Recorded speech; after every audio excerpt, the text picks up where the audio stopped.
వాళ్ళు ఇచ్చిన ఇది దరఖాస్తు మా పార్టీ కార్యాలయానికి వచ్చి గ్రూప్ 1 ఉద్యోగులు ఇచ్చినటువంటి దరఖాస్తు. ఇది గ్రూప్ 2 గ్రూప్ 3 పరీక్ష రాస్తున్నటువంటి నిరుద్యోగ యువతీ యువకులు ఇచ్చినటువంటి దరఖాస్తు. ఇవాళ వాళ్ళు 2-3 విషయాలు స్పష్టంగా చెప్తా ఉన్నారు.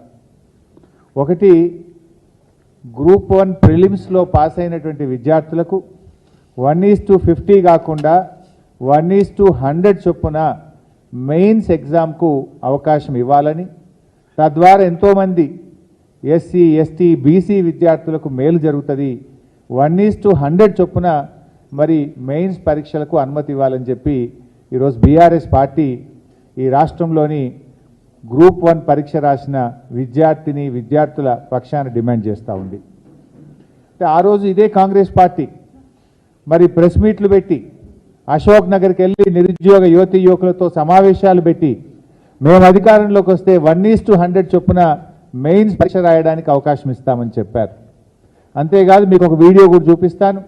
అసెంబ్లీలో ఈనాడు ఉప ముఖ్యమంత్రిగా ఉన్న బట్టి విక్రమార్క గారు కూడా 1:100 చొప్పున మెయిన్స్ పరీక్షకు అనుమతి ఇవ్వాలని చెప్పి ఆయన అసెంబ్లీలో డిమాండ్ చేశారు. మరి ఆ రోజు అశోక్ నగర్కి వెళ్ళి మాట్లాడతారు, అసెంబ్లీలో మాట్లాడతారు. ఈరోజు అధికారంలోకి వస్తే ఎందుకు 1:100 అనుమతి ఇవ్వడం లేదు అని చెప్పి నేను అడుగుతా ఉన్నా. అంటే ప్రతిపక్షంలో ఒక మాట, అధికారంలోకి వస్తే ఇంకో మాట ఉంటుందా? ఎందుకు మీరు మాట తప్పుతా ఉన్నారు? ఆ యువత వచ్చి మీ కాళ్ళ వేళ్ళ పడ్డా కూడా కనికరం లేదా మీకు? కనీసం స్పందించరా అని నేను అడుగుతా ఉన్నా. ఆ రోజు బట్టి గారు మాట్లాడినటువంటి వీడియో కూడా ఈరోజు మీ ముందు అసెంబ్లీలో ఆయన మాట్లాడిన వీడియో కూడా చూపిస్తాం. సరే, చాలా సంవత్సరాల తర్వాత ఈ రాష్ట్రం వచ్చిన తర్వాత మొదటిసారి వాళ్ళకి నోటిఫికేషన్ ఇచ్చారు అధ్యక్ష. 1:50 వాళ్ళ ఎలిజిబిలిటీ ఇచ్చారట. 1:50 కాకుండా 1:100 ఇస్తే కొంత ఎక్కువ మంది చాలా సంవత్సరాల నుంచి ప్రిపేర్ అవుతున్నారు కాబట్టి అవకాశాలు బాగుంటాయి కాబట్టి దయచేసి 1:100 ఇవ్వాల్సిందిగా నేను మీ ద్వారా రాష్ట్ర ప్రభుత్వాన్ని ఆలోచన చేసి అవకాశం ఇవ్వాల్సిందిగా కోరుతా ఉన్నాను.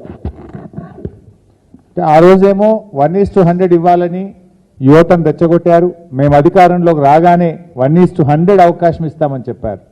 ఈరోజు ఎందుకు ఇవ్వడం లేదు? ఎందుకు మాట తప్పుతున్నారు?